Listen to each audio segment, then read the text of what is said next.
السلام علیکم ورحمۃ اللہ وبرکاتہ۔ ایم بابو تنولی اسلامک اسٹوڈیو سے آپ کے لیے ایک مرتبہ پھر ڈھیر ساری دعائیں لے کر حاضر ہوں۔ اے رب العالمین ہم سب کو وسعت والا رزق عطا فرما اور ہدایت اور عافیت والی زندگی نصیب فرما۔ ایم بابو تنولی اسلامک اسٹوڈیو سے ہم سب مل کر آقا دو جہاں صلی اللہ علیہ وسلم کے دربار اقدس میں درود شریف پیش کرتے ہیں۔ آئیے میرے ساتھ مل کر پڑھیے۔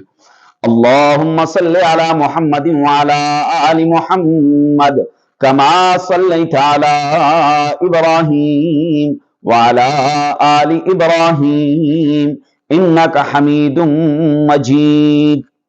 ایم بابو تنولی اسلامک اسٹوڈیو سے آپ کے لیے فضائل، مسائل، وظائف لے کر حاضر ہوا کرتا ہوں۔ آج پھر آپ کو میں ایک انتہائی ضروری اور اہم چیز بتانے لگا ہوں۔ اللہ تبارک و تعالیٰ کے پاک پیغمبر نے فرمایا کہ دو قدم ایسے ہیں کہ جو رب العالمین کو بہت ہی محبوب ہیں۔ دو قدم ایسے ہیں کہ جو رب العالمین کو بہت ہی محبوب ہیں، جن قدموں سے اللہ بہت ہی زیادہ محبت فرماتے ہیں۔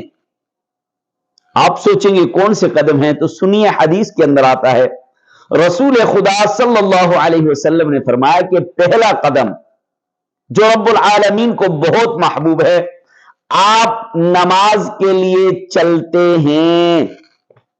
آپ نماز کے لیے چلتے ہیں، جو قدم اٹھاتے ہیں، یہ رب العالمین کو بہت محبوب ہے۔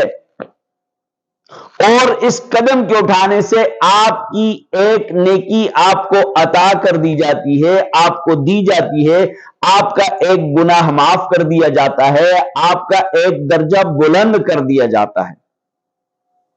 تو اب آپ خود فیصلہ کریں کہ آپ دن میں کتنی مرتبہ مسجد جاتے ہیں، کتنے قدم اٹھاتے ہیں۔ دوسرا قدم جو اللہ کو بہت محبوب ہے، آپ سوچیں گے کیا کہیں جہاد کے لیے جانا، حج کے لیے، عمرے کے لیے؟ نہیں بابا، نہیں۔ حدیث مبارکہ کے اندر آپ علیہ السلام کا فرمان، دوسرا قدم جو اللہ تبارک و تعالی کو بہت محبوب ہے، وہ ہے جو آپ اپنے کسی رشتہ دار کو ملنے کے لیے گھر سے اٹھاتے ہیں۔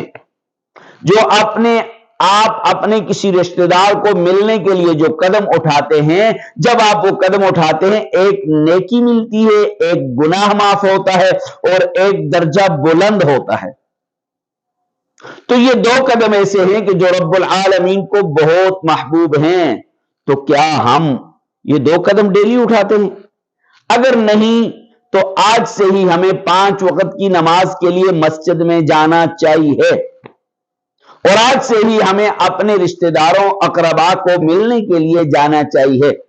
اللہ تبارک و تعالی ہم سب کو ہدایت والی زندگی نصیب فرمائے۔ آپ تک پہنچانا میرا کام تھا، اب آپ کا حق ہے کہ دوسروں تک ضرور پہنچائیے اور شیئر ضرور کیجیے۔ السلام علیکم ورحمۃ اللہ وبرکاتہ۔